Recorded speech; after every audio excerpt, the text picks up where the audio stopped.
Hello, welcome to another Retro Core hardware review, and today I thought I would share a couple of Famicom handheld systems with you. These all kind of intrigued me, basically because of the design, especially this one. So I picked them up from some shop on Alibaba. Let's take a look and see how they are.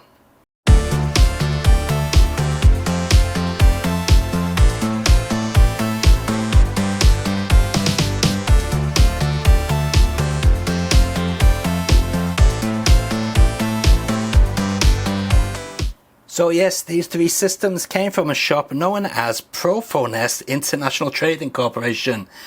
Yeah, I'll put a link in the video description down below and the name of the company right there.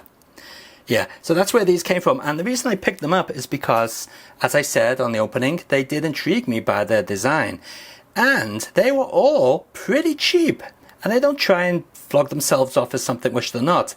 They're clearly advertised as Famicom clones in handheld form. Now each of them does come with TV out capabilities, and each of them also came with the charging cables and the TV out cables. But we're not going to bother taking a look at all that stuff. We're going to take a look at the actual hardware itself. So this is the first one that really intrigued me. This is this one known as Color Screen Game & Watch. Classic game station. Yeah, the back of the box goes into a bit of detail about what the buttons do and so on, but these are just taken from some other device. They don't make any sense for this actual device here. But this is the console itself, and as you can see, it mimics Nintendo's Game & Watch, and it mimics it quite well. It's very nice actually, and this front panel is metal. We've got a color LCD screen there, D-pad down the bottom, not too bad. A and B buttons, and then we've got start, select and reset button there. On the back of the machine, absolutely nothing. In fact, you can see the screen. We've got a mini USB here to charge it. We have the power button and the TV out socket here. And on the bottom we have the volume wheel. So let's just switch it on and you can see it in action. So all these Famicom clones have the same internals as far as I'm concerned, because they all seem to perform in the same way. But this one has the game split into different sections, and it does actually feature some games which you wouldn't normally expect to find on these type of devices. So let's just turn the light off a little bit so you can see the screen a bit better. And we'll go into the shooting section. So we've got Silkworm in there, which you don't normally get on these type of devices. Bucky O'Hare you don't normally get. Gunark's always on it. Blue Shadow, Parodius. Don't normally see Parodius. Let's start a Parodius and see how it is. So the thing with this Parodius is it's actually the PAL version, and it runs a little bit fast on this device, but that makes it more interesting. So let's see how good the emulation is.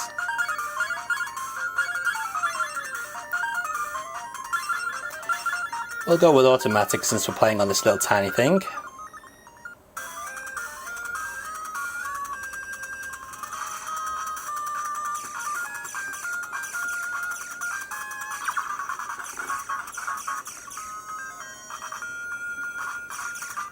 Whoa, nearly got hit by the bullet there.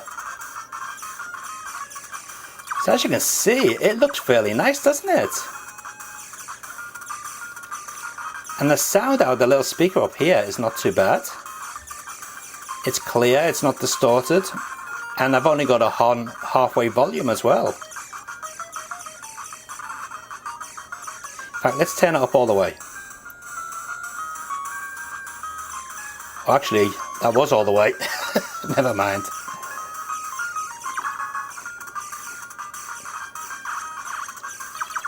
So yeah, that's pretty neat, isn't it? Okay, and to get back to the menu, just press the reset button there. So taking a look in fighting section, you can see we've got the usual brawlers and so on.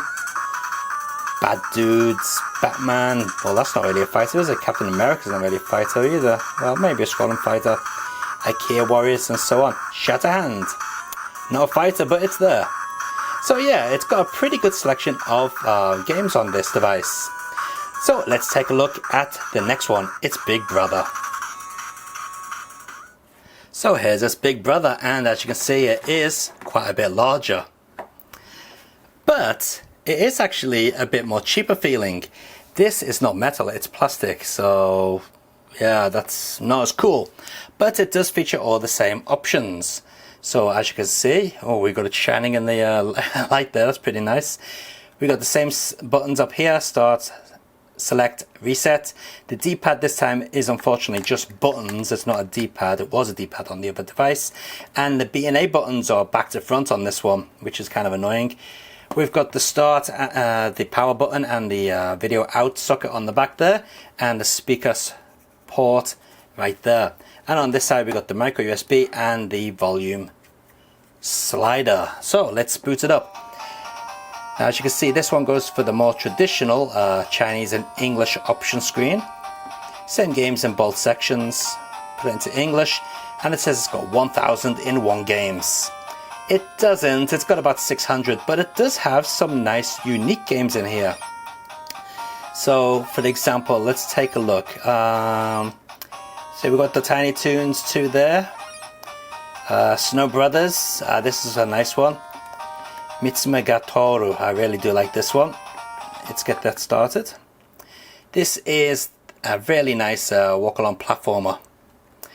And again, you can see the screen's not too bad, it's reasonable. You can see it on a pretty decent angle. And for the game like this, which is very colourful, it really does stand out on this screen. So let me just switch off the lights so we can get a little bit cleaner look at it. And as you can see, yeah, that should be jump, but it's actually shoot and jumps over here, which is kind of annoying. It's not just this game, they are actually switched back around. So that is unfortunate. But as you can see, the emulation is pretty good.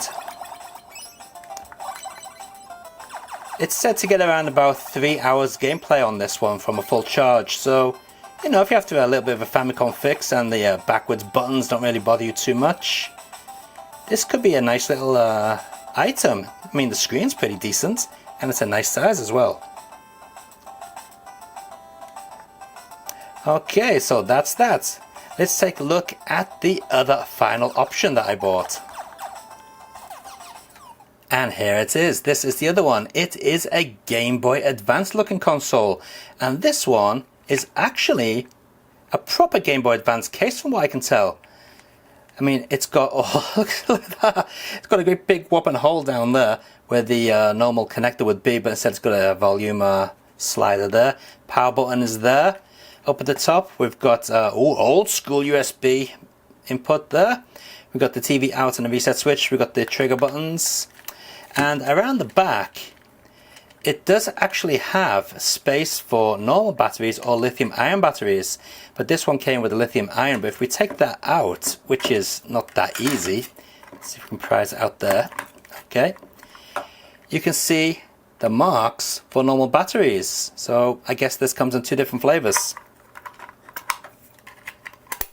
Okay, so let's switch it on and see what this one looks like. Oh, great, it's not coming on. Maybe I put that battery in wrong. Let's give it another try. Yep, silly me, I didn't put the battery in right. So as you can see, this has got the same menu system as the previous console. Again, same games in both.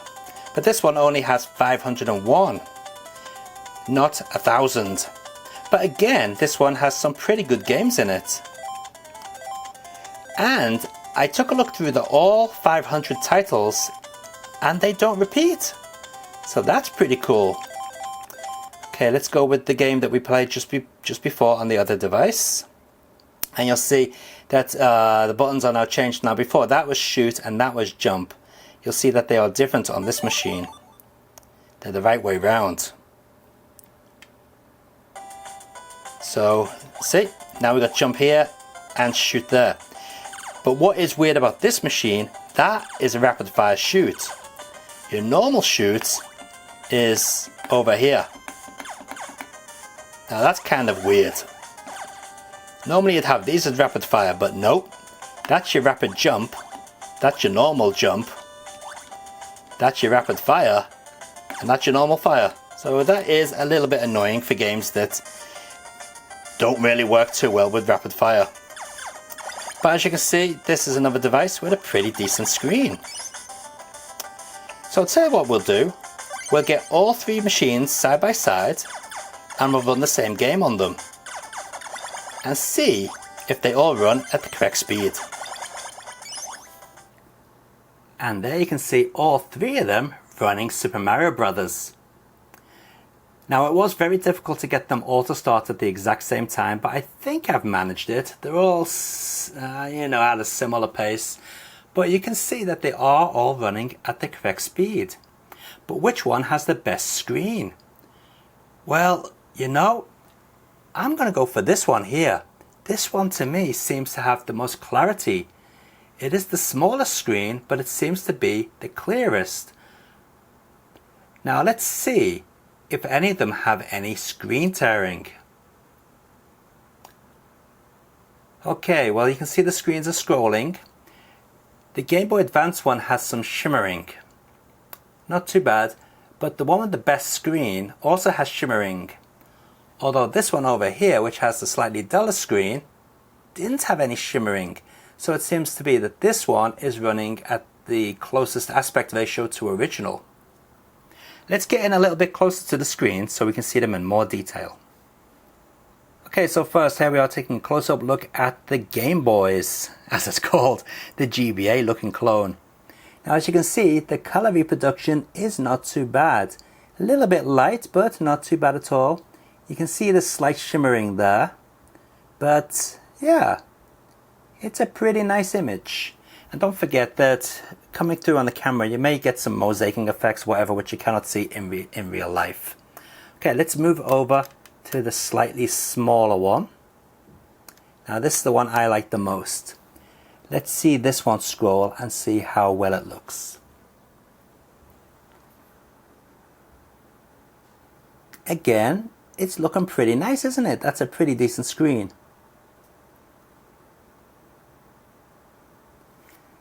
And finally, the Big Daddy. Let's take a look at that one. Alright, so it's slightly out of focus. Let's see if we can get it into focus a little bit more. Alright, we're on a very tight focus lens here, so it'll be a little bit difficult. There you go, that should do it. But as you can see, the color is quite different on that one, and it does seem a bit softer overall. So there you have it, 3 Famicom clones, with my favorite one being here. I really do like the look of that one. And yeah, the cheap, the cheerful. They don't pretend to be anything they're not. They're just Famicom clones. And they're all pretty nice. And they're all pretty cheap. So I'm going to put a link in the video description down below to the store where these were bought. And I'll put a link for each individual one as well. I did order something else from that store, which was a Super Famicom clone, which actually takes real Super Famicom cartridges with HDMI out. But that hasn't arrived yet, so when that does, I'll be sure to make a video of that one as well. But I'm not sure whether they make these in-house or not, because they do seem to say that these are their products. But I don't know about that. But what I would like to know is if this case would fit a real GBA, because it certainly looks like it would. Anyway, until next time guys, keep on gaming and enjoy your games. See ya!